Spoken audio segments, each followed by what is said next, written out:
Coming up next on Authentic Stories by Sue Maud. Everyone has a story to tell. Stay tuned and let's talk about it. Khadija Mwanamboka is a true philanthropist. Her story is a great motivation for us all because she is living proof that disability does not stop anyone from reaching their goals and dreams in life. What is important is to believe in your dreams, stay focused, be grounded, have compassion, and have a willingness to understand and be understood.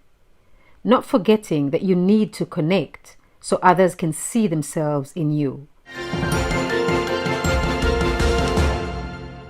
Khadija Mwanamboka, there you are. I'm so happy to have you on board this interview. Thanks because for having of the person me. that you are, and also because of what you have done to a diverse group of people. You have impacted on them so positively.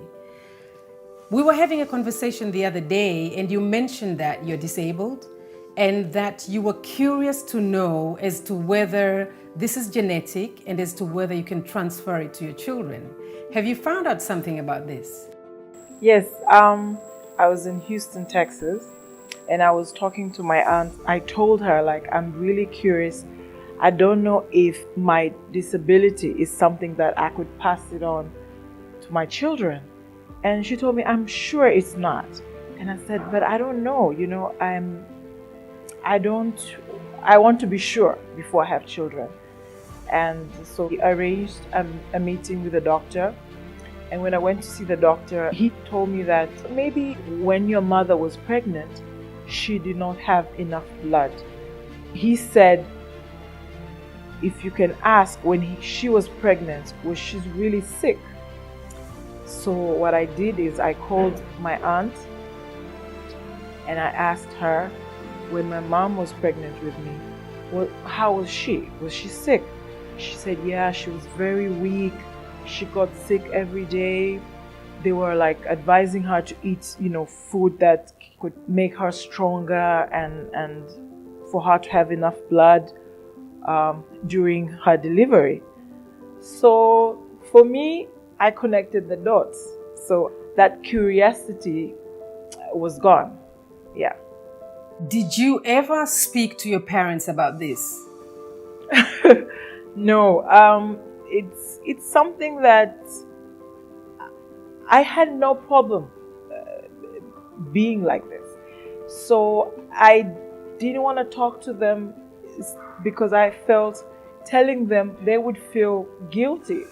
Maybe I have a problem with it, or they will feel like they're the one responsible. But how did your parents treat you? How many siblings do you have?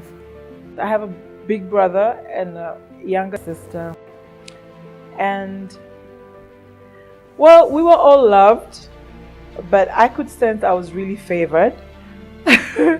And so when they wanted something, they had to ask me to go, ask my parents. And I was somehow spoiled because I simply got everything that I ever wanted. Gathering from what you're saying, it seems like your parents gave you unconditional love. And yet, you never, ever spoke to them about your disability. How come? Because, as I told you, it's not something that I felt was a problem to address it. And I can tell you this. There was a time where we had to go to KSMC in Moshi to fix my leg.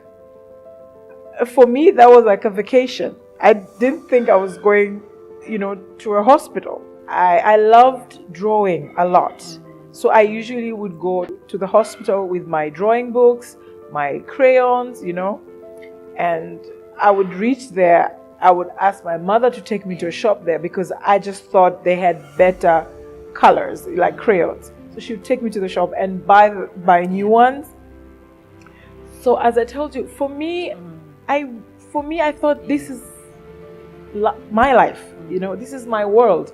And there was a lot of bonding, me and my mother, during that period, I can tell you. We would even have matching outfits at the hospital. and I could sense people really admired us. And I was young, very young, and I could walk really properly with the artificial leg. And some people who were there would admire me because I would walk really confidently with that artificial leg without even other people knowing why is this girl here, until I lift up my trousers. Yeah. So that was a very positive and very powerful way of dealing with it, one can say. What about the rest of the world? Did they treat you differently because you're disabled? No, because I can tell you until today, after this interview, there are people that maybe don't even know there's a problem with my leg. Especially even when I went to the States the first time in 2000. When I go to the checkup, and then I just had to tell them, like, I have artificial legs, so I had to step, aside for them to check me. But otherwise, the way I walk, you couldn't tell. You really couldn't tell. So I'm really used to it. For me, this is the way of living. Mm-hmm. This is my life. Yeah, that's very, very powerful, Khadija. Definitely powerful. Now, I have been reading your CV, and I must admit, it is amazingly impressive. You have done a lot of things for the last 25 years, and you're still doing that. But what impresses me most about your CV is that everything that you have done for the last 25 years, and now you're still doing it, it has had something to do with helping people. For example, there was a project in Lushoto region whereby you assisted low-scale female farmers in Lushoto region in Tanzania to sell their products. What was this project about? Okay, so in 2014, I was appointed by Oxfam Tanzania, an NGO, international NGO, to be the ambassador to create awareness about small-scale female farmers. What they're trying to do is they were trying to eliminate the broker that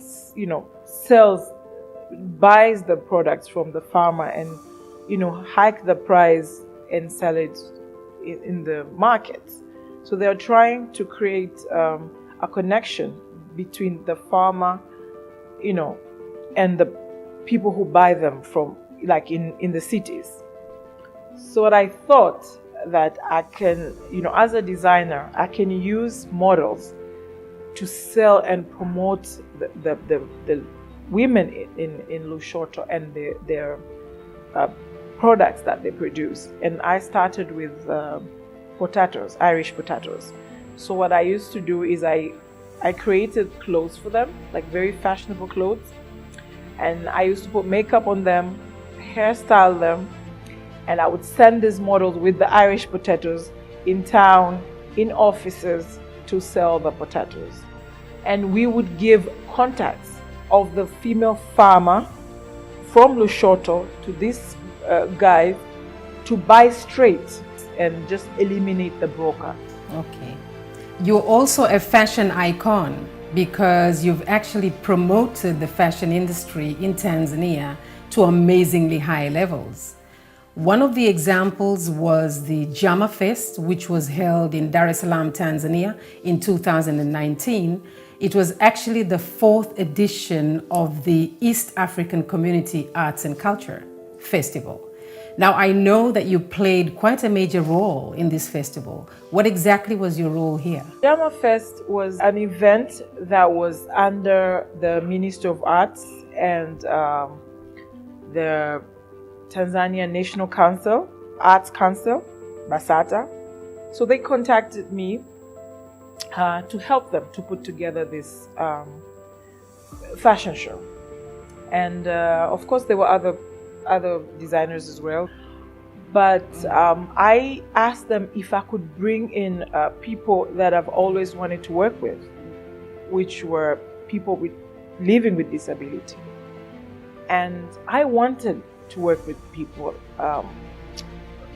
living with disability, and I knew where to find them at that point in time because I was also chosen ambassador for them. So I contacted the organization, Shivawata, and I said, I'm having a fashion show. I would like few people who love to be on stage, because I really, really like to work with people who have passion for these things. It's not like I should force them to be part of it. So I asked them, and they gave me names, and I didn't know what problem these young people had. So once I met them at the National Stadium, because the event was taking place at the National Stadium, once I met them, one girl had problems with both of her legs, and two young guys, they were completely blind. They couldn't see.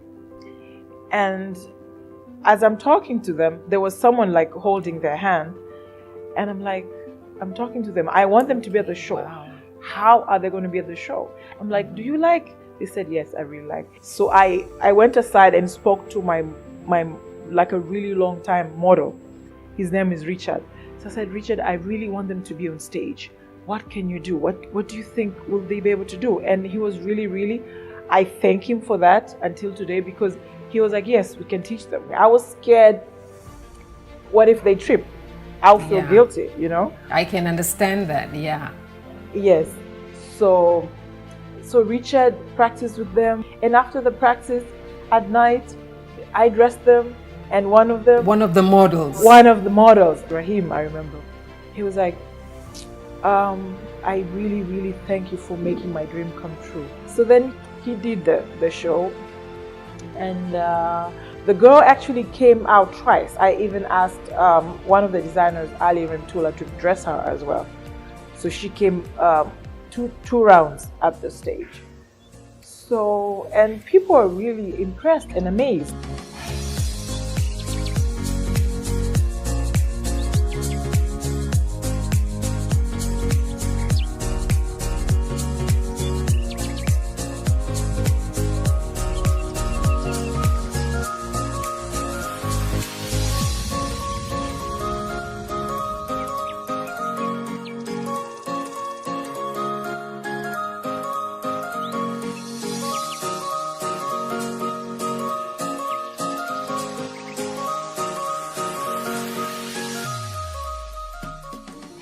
There was also the Red Ribbon Fashion Gala and the Bunge Fundraising Gala. Can you tell me something about this? Okay.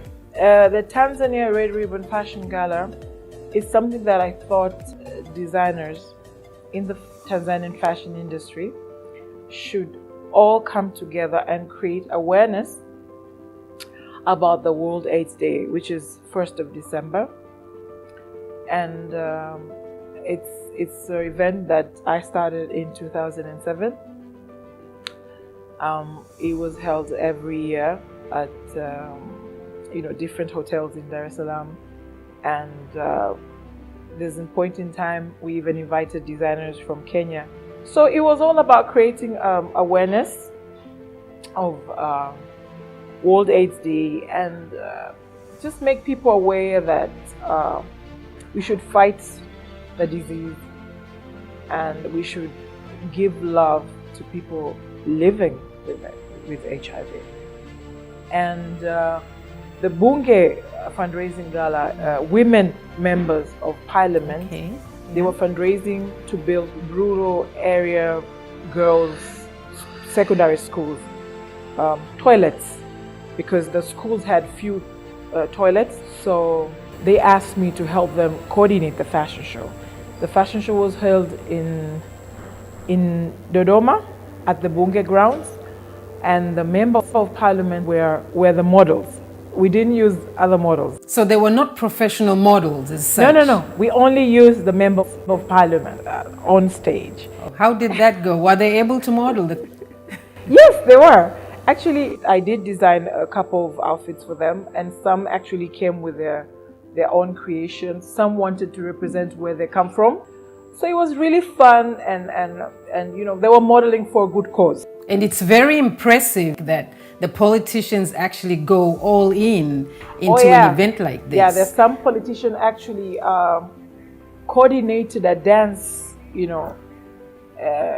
Really? Yes, coordinated a Wow. dance, and they danced on stage. And this was live on national TV, yeah, TBC Okay, here in Tanzania. that's So it was, very yeah, interesting. yes. So people who they represent could see them in their regions.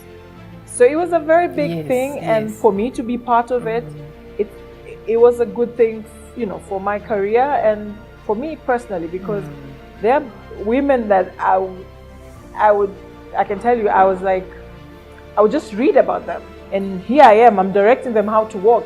One of them was Yes. Yes. Honorable That's powerful, Khadija. That's Anna definitely Tibaijuka. powerful. Did Yeah. did they manage to raise the funds enough to build the toilets for the Oh schoolgirls, yes, or rather for the schools? yes, they did, because a lot of companies came with their representative and supported them. That's very impressive. Khadija, you've done a lot of things, and it is very impressive actually what you have done. When do you think was the peak of your career? Wow, the very first I can tell you is when Basila Mwanakuzi won Miss Tanzania 1998, wearing my outfits, because I made her a beach wear and an evening wear. And when she was announced, she was wearing my evening wear. And I remember I'd given her my You mean a dress you have designed? Yes, yeah. I She, see. believed me enough to actually wear evening dress designed in Tanzania, stitched in Tanzania. And Yeah. when they announced her as the winner, I remember I was sitting there, very young. I had my purse with me, and I threw my. I was so happy that I threw my purse like three lanes in front of me, and nobody knew me. I was really, really young, and How old were you at the time? I think I was 20, but really slim and really young, and people Wow, thought, 20? yeah, and people That's thought, impressive. people thought I bought that dress for her, because they didn't say design. That time, the fashion industry was really not happening. So they said sponsored by Khadija Mwanamboka. So people was like, where did you buy the outfit for her? I said, I didn't buy. I Yeah. made it. So for me, it was like, Yeah. I was fighting people to know I didn't buy the outfit. I actually made it. I designed it. Did this help other Tanzanians who are designers to sort of have motivation to design local clothes Well, in order to either sell or do fashion shows? yes, it did, because the other years designers were doing evening wear for the beauty pageant, and I continued. In 2000, I did Jacqueline Tabalire's outfit, who was one of my first models, and she won. And the year after that, I did Happiness Mageza's outfit for Miss Tanzania. She won, and she went to Miss World. I even made her outfit for Miss World. So it's the first time someone is going for Miss World, and my name came down there. I remember my relatives in Oman saw that, and they were really proud. Like, my name was, on TV all over the world. So, yeah, so it did help, because now people have more confidence that we can do these things for them. They don't have to get outfits from outside.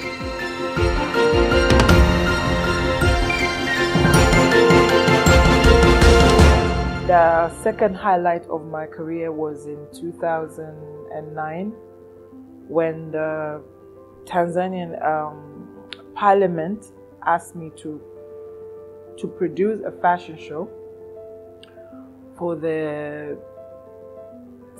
CPA. They actually have a conference where they meet all parliaments from different countries, Commonwealth countries.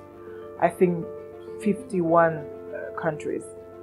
So they asked me to do it, but I thought I would not, represent the industry myself. So I asked other 6 fashion designers to work with me in this fashion show, and it was held in Arusha. So I told them the guest of honor will be the president, and I was teasing the designers, like, are you ready with your wave to wave at because you do your fashion round and then you come out and you wave, like, but you're gonna wave to the president.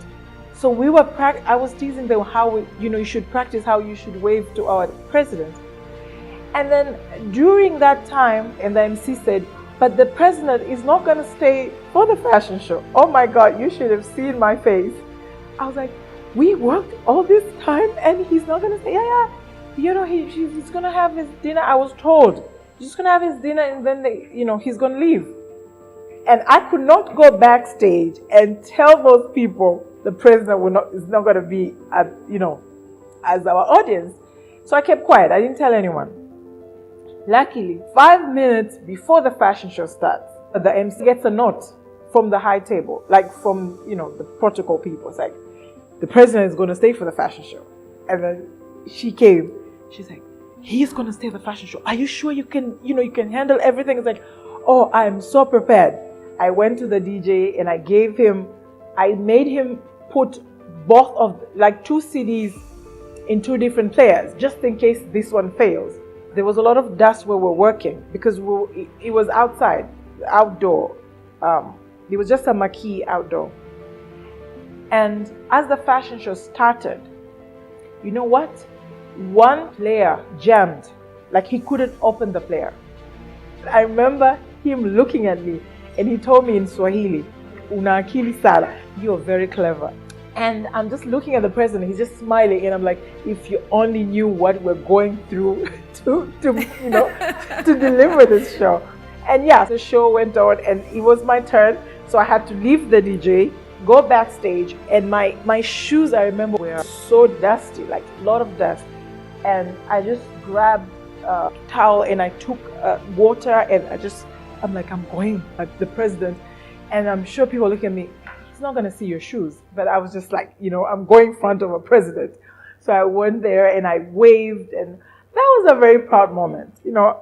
Like, I was able to show my work, not only my work, that Tanzanian fashion, the big names of the fashion industry were there, and he was, the witness for that. So yeah, and him, he was really, humble and just laughing, and I'm like, you don't know like how much we wanted to show you our work. Yeah, so that was one of the highlight of my career.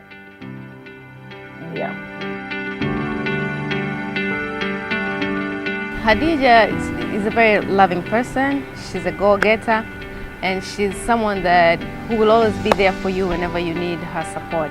Her contribution has not been acknowledged enough. What people don't understand is Khadija started out at a very, very young age. So I walked up to the reception, and she was a young girl at the time. She was in her 20s. I never looked at Khadija as, a member of the family with a disability. She's always just been Khadija to us. And she says she's doing an event. She needs creative material developed for the communication of the event, but she has no money. And this is for an ad agency. That's just it's a waste of time by any standards. But there was something in me that just sort of came alive because of her boldness and her courage. And what about your legacy? What do you want people to remember you for? Okay. I think I want people to remember me as hardworking Tanzanian woman who values and appreciates humanity, who loves giving back. I don't believe you need to be rich to give back. Whatever little you have, you can share. And just my love and passion for fashion, and I put my country first. There's a time, I can tell you, all my friends were gone, abroad for school. And I could also have gone, but I don't know, I just felt responsible to stay back and to promote and develop the fashion industry of my country. And trust me, through my platform, Ujuzi Fashion Hub, I'm working with young girls, and they love fashion and they impress me. And what amazes me, they make me don't want to leave fashion, like make me want to continue to work with them. So for me, I can tell you it's 25 years, but I think I'll be doing it for as long as I live because I can just see, working with them, they have so much energy and they're so confident that I can tell you, these kids are 7, they're 11, and they know what they want. They know their work, they know how they should be dressed. They're just full aware of themselves and what they want in life. It's very amazing actually what you have done. And if I should add to that, as for your legacy, I would also say that your legacy is also defined by the fact that you have touched and impacted positively on people's lives.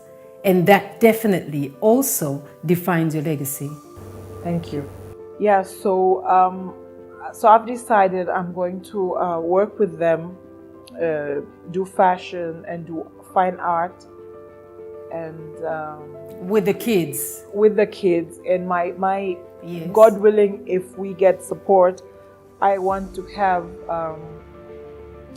a Ujuzi van, Ujuzi van where we can go around in the regions and work with people from there as well, because I think with the vans we can reach more people and different places faster and at a very low cost than actually have classes in each region and have teachers there. So we can have the teachers move around and decide we want to have exhibition in Morogoro, we want to have a fashion show in Mwanza. We just travel with the bus. So I'm actually in the middle of I'm going to start a fundraising for the bus, and it might sound impossible, but I know it's possible.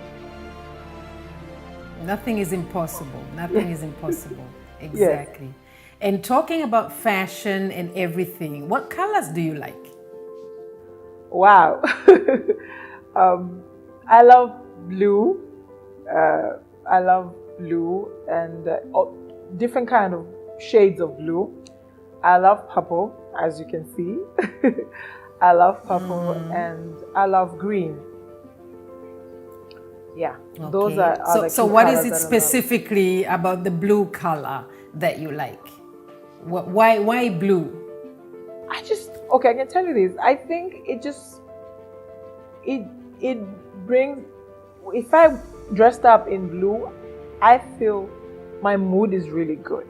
And I think I look good in blue. So yeah. And with purple, I think it just gives me power as a woman. It just adds that feminine side of me. Mm-hmm. Okay. Yeah. So what would you advise others who are disabled in Tanzania and beyond? What advice do you have for them? Well, I can advise them that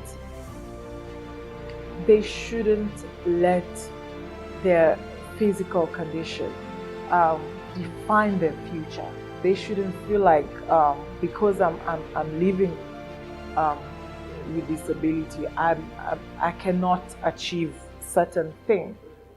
So I think praying it's very important. It's the first thing they should do, and just open up and not hide. A lot of people living with disability, I can see they have the tendency of shying away and putting themselves behind. And I don't know if it's an African culture or is it Tanzanian culture. And that's why I thank my parents, I thank my siblings, I thank my cousins, because I grew up thinking I'm normal, I'm just like them. Because you were treated normally by your Yes, parents, like your go out cousins, there, and go so on. swim, you know, ride a bicycle, you know, do whatever you want, you know. So I think the families need to embrace it, you know, embrace that we have this person in our family and feel it's okay. And I feel we're more blessed. I think we're more blessed because I feel we're gifted, you know. There's nothing wrong being like this. Yeah, so I think they should feel that they are blessed. There's a reason why God made us special. And yeah, just thank God and enjoy life. Absolutely. I completely agree with you, and that's really, really powerful spirit, Khadija. It definitely is. So do you have anyone in particular you would like to thank? Well, I want to thank God for the talent, for the blessing, for the energy, for the guts, you know, being in Tanzania at 18 to think about these things, you know, the fashion industry. I want to thank my parents, my late mom. I want to thank my siblings who were the first people that I shared this news with. I'm sure they didn't even understand what I was about to do, but they just supported me, and they even became my models. I want to thank the media in Tanzania. I think they have been very supportive, and I think the media in Tanzania really understood when I was starting out what I'm all about and what I'm trying to do. My DJs, the DJs that I work with, all my models, the fashion designers. There's a lot of people to thank. I just want to thank everyone, and God bless you all. I want to thank you for giving me this opportunity to talk about a lot about my life and my legacy. And I'm thanking you too, Khadija, because it is a great honor to be able to have this interview with you. You are definitely a true philanthropist. Thank you so much, and may God bless you.